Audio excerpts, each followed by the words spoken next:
Ito, walang makakakontra sa akin dito, kahit saan man sa mundo. Hindi dahil galing yan sa malaking pamilya ng mga politiko ay automatic ang boto ninyo. Hindi dahil anak yan ng Duterte ay automatic ang boto ninyo. Dapat tinatanong nyo ang sarili ninyo, ano ba ang abilidad at kapasidad ng tao na ito na maglingkod para sa bayan. Isa sa mga problema natin ay ang political dynasty. Pero hindi ipinagbabawal ang kung sino man ang may gusto tumakbo. Kaya nasa atin, nasa mga butante ang pagkilatis. Duterte yan. Anong abilidad niyan? Anong kapasidad niyan? At sino yan siya? Pangatlo, at huling problema natin, paulit-ulit, behavior, ugali natin sa eleksyon, sa halalan, ay yung palitan ng boto at pera.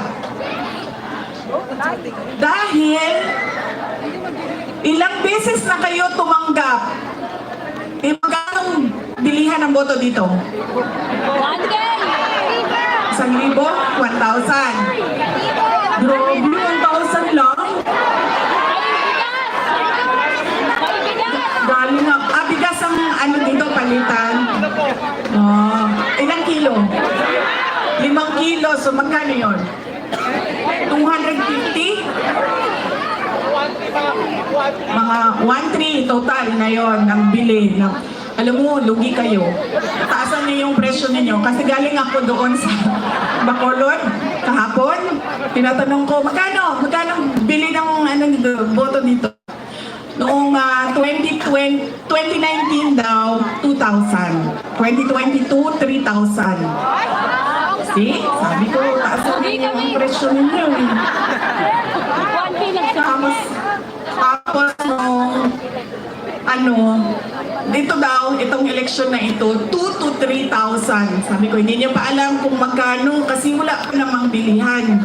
Pero sabi nila, mga 2,000 to 3,000 daw yung bilihan ng boto doon. Kaya, kulang ang hingi ninyo.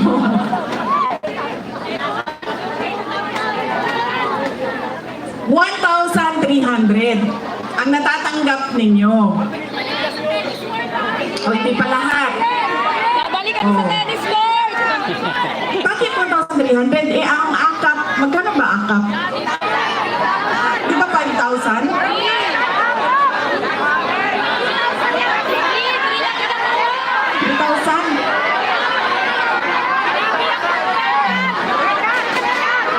Kaltas pa yun. Diba? One for you, one for me, one for you, one for me.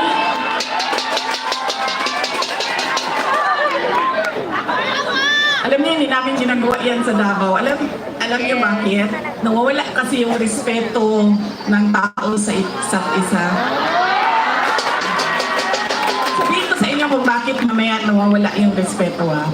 Sana ako. Sa bilihan ng boto. Yan. Ilang eleksyon na kayo tumanggap ng 1,300? Ilang eleksyon na tumatanggap ang mga botante ng Pilipinas ng pera kapalit ng boto nila? Pero bakit mahirap pa rin ang ating bayan? At bakit hirap pa rin kayo bumili ng bigas?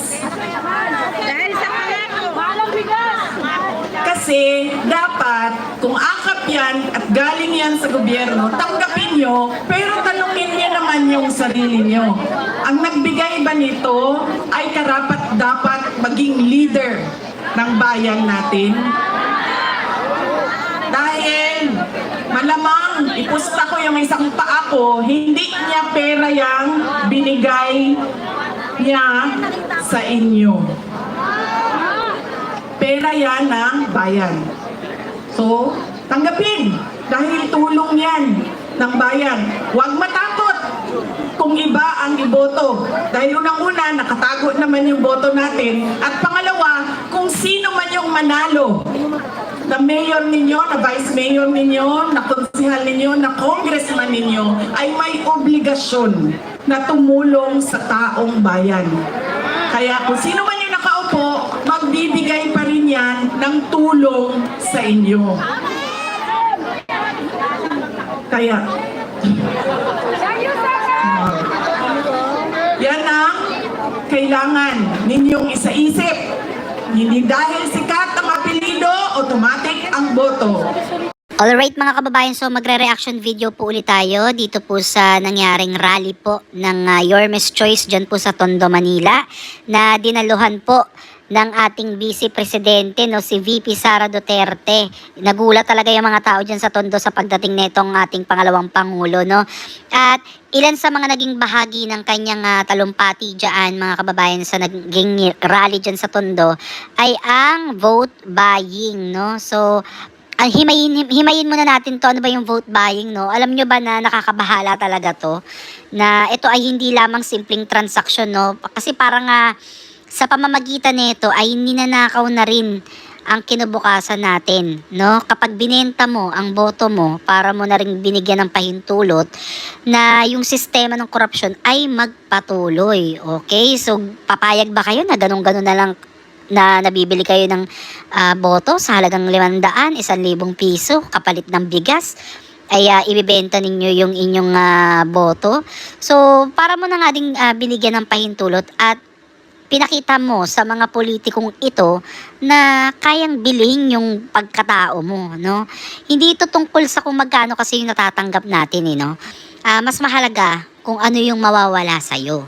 Kasi alam naman natin mga kababayan na ang bawat boto ay may kapangyarihang baguhin ang hinaharap ng bayan. Kaya tama nga naman to si VP Sara Duterte na sa kadahilanan ng vote buying, paulit-ulit lang yung nangyayari sa ating bansa, no? Sa ating bayan. Walang pag-asensong nangyayari at nawawala nga yung respeto sa isa't isa. Pero sa gitna ng ganitong sitwasyon, naniniwala pa rin naman ako mga kababayan na may pag-asa pa, no? Kung mas marami ang magpapakita ng tapang na tumanggi sa ganitong mga vote buying, unti-unti nating mababago ang ating kultura, no? Hindi ito madali, alam natin yan, kasi syempre tayo ay nangangailangan din naman ng pera, di ba? May ibang mga politiko nga na nagsasabi na kapag binigyan kayo, tanggapin nyo kasi buwis din naman natin yan, which is totoo na nga naman. Pero sa kabilang banda, parang pinamumukha mo lang din sa mga politiko na parang kaya kanilang bilhin. So, magkaiba tayo ng magkaiba tayo ng pananaw pagdating dito. Pero gaya nga ng sinabi ng ibang politiko, tanggapin ninyo pero iboto ng konsensya nyo. Parang ganun. Hindi ko alam kung sino yung nagsabi nung termino na yon na parang tanggapin nyo kapag binibili yung boto ninyo pero iboto ninyo kung sino yung nasa konsensya ninyo.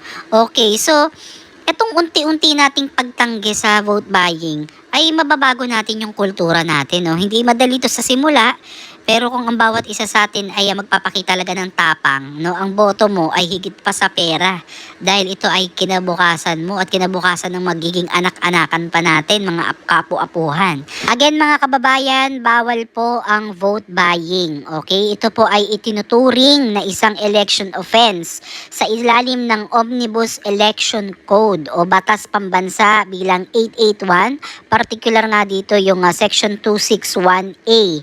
So ang batas na ito ay nagbabawal sa pagbibigay, pag-aalok o pangako ng pera o anumang bagay na may halaga kapalit ng boto.